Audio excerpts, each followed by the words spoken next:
पीयूष, यहाँ पर डिविडेंड वाली देने वाली कंपनियां का चुनाव करना लोगों को बहुत पसंद है और हर कोई चाहता है कि एक्स्ट्रा कमाई के लिए क्यों ना अच्छी कंपनियों को चुना जाए जो कि आपको लंबे समय तक अच्छा खासा डिविडेंड भी देती रहें। लेकिन कुछ रेड फ्लैग्स होते हैं कंपनियों में जो आपको समझने पड़ते हैं, खासतौर से उन कंपनियों में जो कि आपको डिविडेंड देती हैं। अमूमन डिविडेंड उसी तरह की कंपनियां देती हैं जो अच्छा खासा कारोबार कर रही हों, जिनमें किसी भी तरह की कोई गर्दिश या परेशानी के बादल ना हो। लेकिन उसमें भी कब हम समझें कि शायद अब जो है इस कंपनी में डिविडेंड देने की क्षमता नहीं है, या जिस तरह से डिविडेंड दिया जा रहा है उसमें अगर किसी भी तरह का 19-20 हो जाए तो क्या आपको सतर्क हो जाना चाहिए? थोड़ा इस मामले को हम समझते हैं।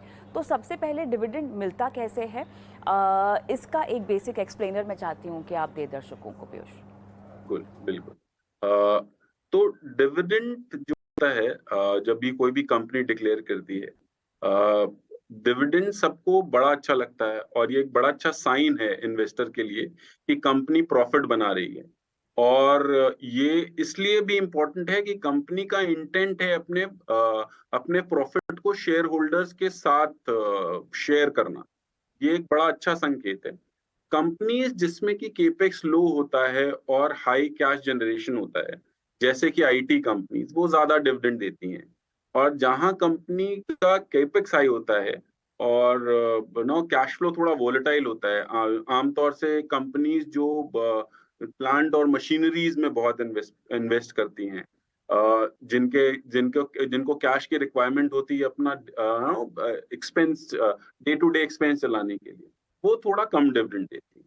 तो ऑब्वियसली अगर आपको डिविडेंड मिलता है तो ये कंपनी के द्वारा अच्छा संकेत है। पर मैं ये बस एक ही चीज बताना चाहूंगा कि मान लीजिए कोई, जैसे मैंने कहा कि हाई केपेक्स वाली कंपनी है और अचानक से वो ज्यादा डिविडेंड देने लग जाए, तो एज एन इन्वेस्टर हमें थोड़ा कॉशियस हो जाना चाहिए और चेक करना चाहिए कि क्या इनके पास और इन्वेस्टमेंट एवेन्यूज नहीं है नो कि जिससे डिविडेंड देने के अलावा। पीयूष, मैं हाई ये नहीं कैपेक्स तो वाली कंपनी को आप थोड़ा सा समझाएंगे आसान भाषा में हमारे दर्शकों के लिए? तो हाई केपेक्स वाली कंपनी, जैसे कि स्टील कंपनियां हो गई, जहां पे आपको एक प्लांट लगाना पड़ेगा, या एक पावर प्लांट वाली कंपनी जहां आपको एक प्लांट लगाना पड़ेगा, कई सारी हेवी मशीनरी खरीदनी पड़ेगी, जहां आपका एम्प्लॉय कॉस्ट बहुत ज्यादा होगा, क्योंकि आप किसी दूर दराज के इलाके में एक जगह लेंगे, वहां पे एक प्लांट लगाएंगे, मशीनरी खरीदेंगे, जहां आपका कैपिटल जो है वो ज्यादा इस्तेमाल होगा, बशर्ते एक कंपनी के जहां आपका कैपिटल कम इस्तेमाल हो। जैसे मैंने एक एग्जांपल दिया, आईटी कंपनी में आपको एक इंफ्रास्ट्रक्चर बनाना है, आपका आपका जो एक्चुअल कॉस्ट है वो एम्प्लॉय कॉस्ट है, बजाय मशीनरी कॉस्ट की और टेक्नोलॉजी कॉस्ट है।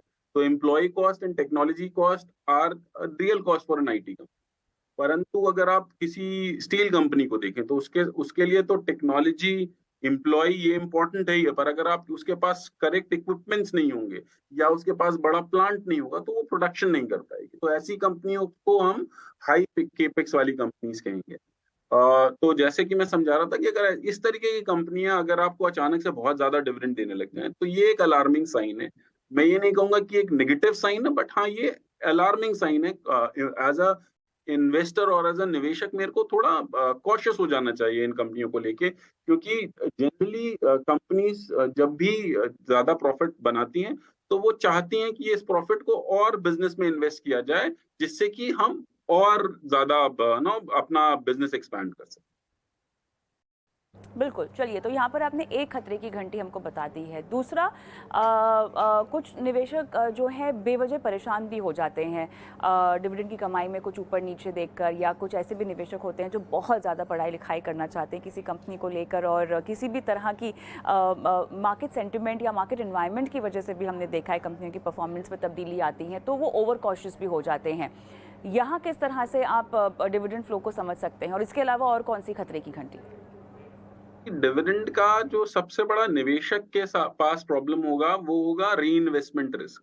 अगर मेरे को अचानक से काफी ज्यादा पैसे आ जाएं, डिविडेंड एक माध्यम हो सकता है, तो मैं उसको निवेश किस तरीके से करूं। नो, वो बहुत इंपॉर्टेंट है। उस समय का मार्केट एनवायरनमेंट कैसा है और कौन सा ऐसा एसेट क्लास या फंड या और ऐसे एवेन्यूज हो सकते हैं जो मुझे रिटर्न दे।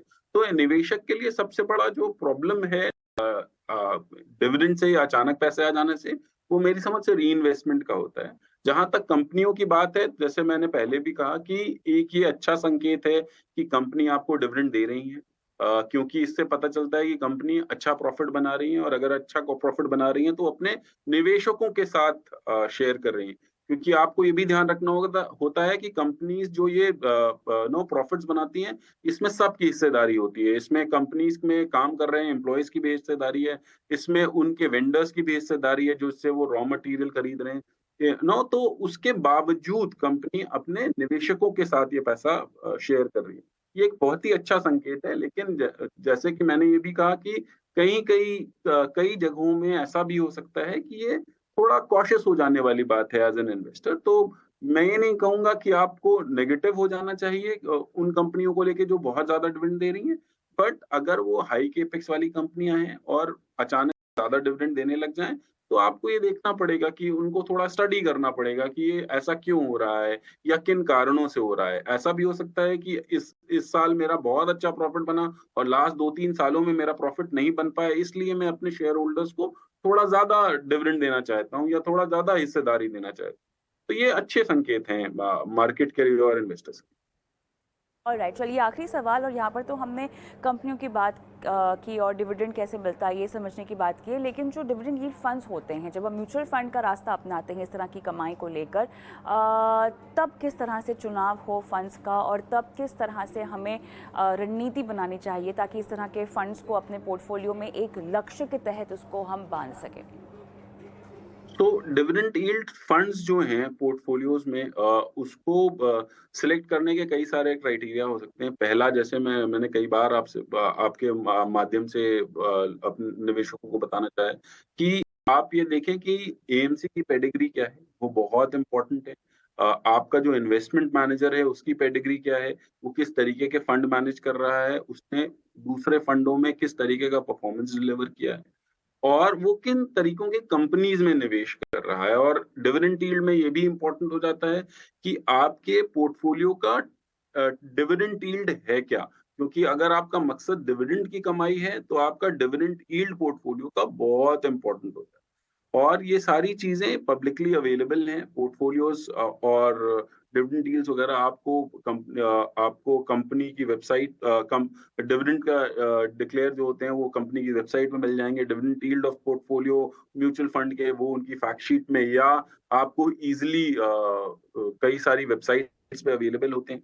तो जब आप किसी भी फंड में निवेश करते हैं जो जो कि डिविडेंड के लिए इन्वेस्ट किए जा रहे हैं, तो आपका मैं कहूँगा कि एसेट मैनेजमेंट की कंपनी की पेडिग्री, फंड मैनेजर की पेडिग्री और आपका फंड और उसका पोर्टफोलियो ज़्यादा मैटर करेगा रादर देन आप दूसरी चीज़ों को देखें। और राइट पीयूष, मेरे ख्याल से दो अहम मुद्दों पर आपने काफ़ी विस्तार से दर्शकों को पूरा मामला समझाया। बहुत बहुत धन्यवाद आपका निवेश की तमाम बारीकियां दर्शकों को समझाने के लिए।